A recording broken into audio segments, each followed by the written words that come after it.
ఏ శుభకార్యానికైనా శుభారంభం. నమస్తే, నేను విజయ్. టీడీపీలో అంటే ఇటీవల చూస్తే గడిచినటువంటి 2 రోజుల నుంచి కూడా చాలామంది నాయకులందరూ కూడా నారా లోకేష్ని డిప్యూటీ సీఎం చేయాలంటూ కూడా డిమాండ్ చేస్తున్నారు. సాక్షాత్తు చంద్రబాబు నాయుడు ముందే కొంతమంది నాయకులు కూడా మాట్లాడడం జరిగింది. అయితే టీడీపీలో ఈ డిమాండ్ ఎందుకు పెరుగుతుంది, దీని గురించి డిస్కస్ చేద్దాం. మనతో పాటు లైవ్ కాల్లో ఉన్నారు సీనియర్ జర్నలిస్ట్ విక్రమ్ గారు. విక్రమ్ గారు నమస్తే.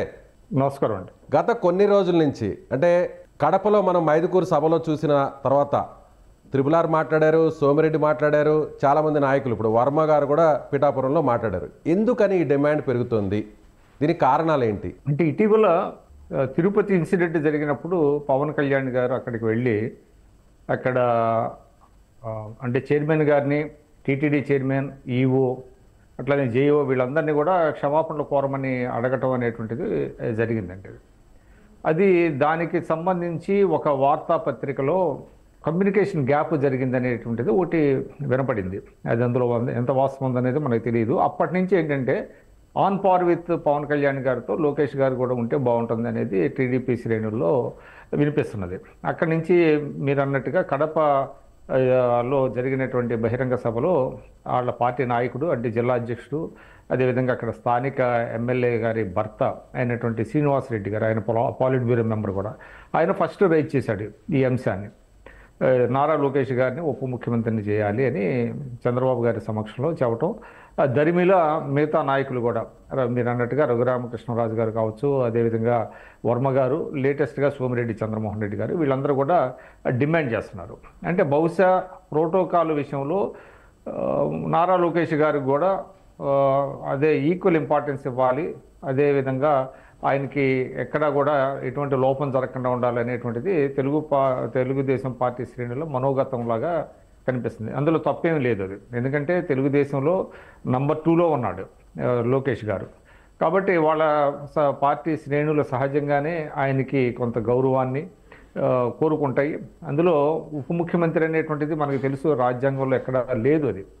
అది జనరల్గా ఏంటంటే ఒక గౌరవంగా పరిగణిస్తారు. అంటే నంబర్ 2 పొజిషన్లో ఉన్నారు అనేటువంటిది, గవర్నమెంట్లో ఆయన నంబర్ 2 పొజిషన్లో ఉన్నారు అనేటువంటిది అందరూ అనుకుంటారు. కానీ గత వైఎస్ఆర్సీపీ ప్రభుత్వంలో ఏమైందంటే ఆ ఉప ముఖ్యమంత్రులకు కూడా ఎటువంటి గౌరవం లేకుండా పోయింది. ఎందుకంటే 5 ఉప ముఖ్యమంత్రులు చేశాడు ఆయన.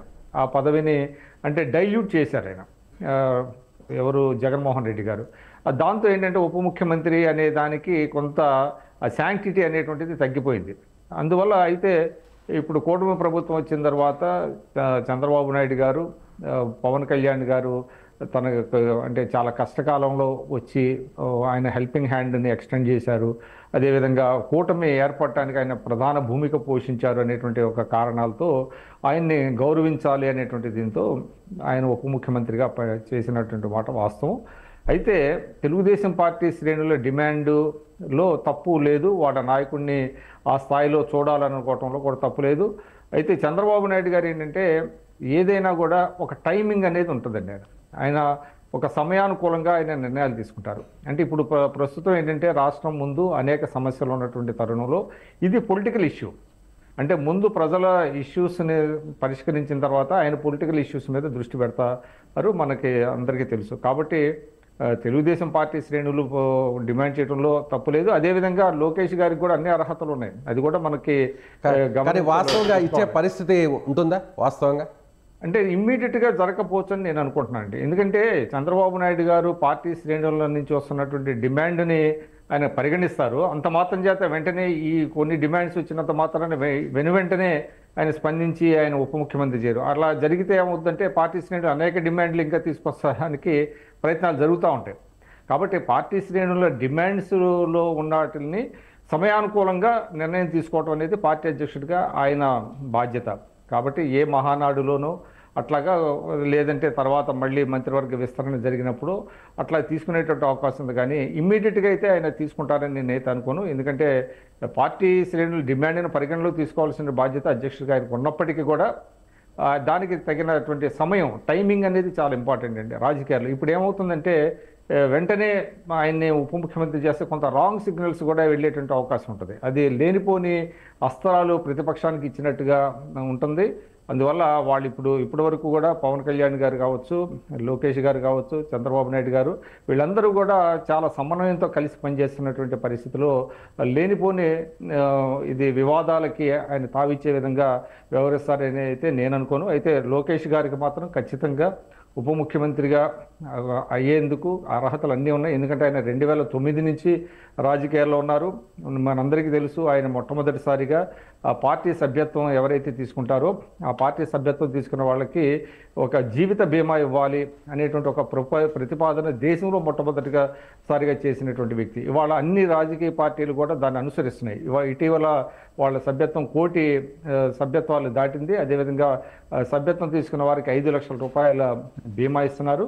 అదేవిధంగా ఇంకోటి కూడా ఈ సందర్భంగా చెప్పాలి, లోకేష్ గారిని మీద ఒక కన్సల్టెంట్గా ఒక సెక్షన్ ఆఫ్ మీడియాలో వ్యతిరేక ప్రచారం జరిగింది. నిజానికి ఆయన స్టాన్ఫోర్డ్ లాంటి ప్రతిష్టాత్మక యూనివర్సిటీలో చదువుకొని వచ్చారు. అదేవిధంగా దేశంలో మొట్టమొదటిసారిగా ఆయన ఇంకొక ప్రతిపాదన కూడా చేశాడు. ఆయన 2009లోనే అందరికంటే ముందుగా ఏంటంటే మనీ ట్రాన్స్ఫర్ స్కీమ్ అనేది, అంటే డైరెక్ట్ మనీ ట్రాన్స్ఫర్ స్కీమ్ అనేది ఆయన ప్రతిపాదన చేశాడు 2009లో. కానీ ఆ తర్వాత ఏంటంటే దానికి పెద్దగా ఆ రోజుల్లో ఎవరు సపోర్ట్ చేయలేదు. తర్వాత కాలక్రమంలో ఆ ప్రతిపాదన అనేటువంటిది మరుగున పడిపోయింది. తర్వాత జగన్మోహన్ రెడ్డి గారు మళ్ళీ వచ్చిన తర్వాత 2019లో మళ్ళీ ఆయన డైరెక్ట్ బెనిఫిట్స్ ట్రాన్స్ఫర్ స్కీమ్ అనేటువంటిది డీబీటీ అనేటువంటిది తీసుకొచ్చారు. కానీ అందువల్ల మనం చెప్పాల్సింది ఏంటంటే, ఇక్కడ తెలుసుకోవాల్సింది ఏంటంటే, లోకేష్ గారికి అన్ని అర్హతలు ఉన్నాయి. ఆయన రాజకీయంగా కూడా అనేక ముందుగా ఆలోచించగలిగేటువంటి వ్యక్తి కాబట్టి ఆయన ఉపరాష్ట్రపతి ఇచ్చినా కూడా రాష్ట్రానికి మేలు జరుగుతుంది. అదేవిధంగా తెలుగుదేశం పార్టీ శ్రేణులకు కూడా ఒక సంతృప్తి కలుగుతుంది. దానివల్ల థ్యాంక్ యూ విక్రమ్ గారు.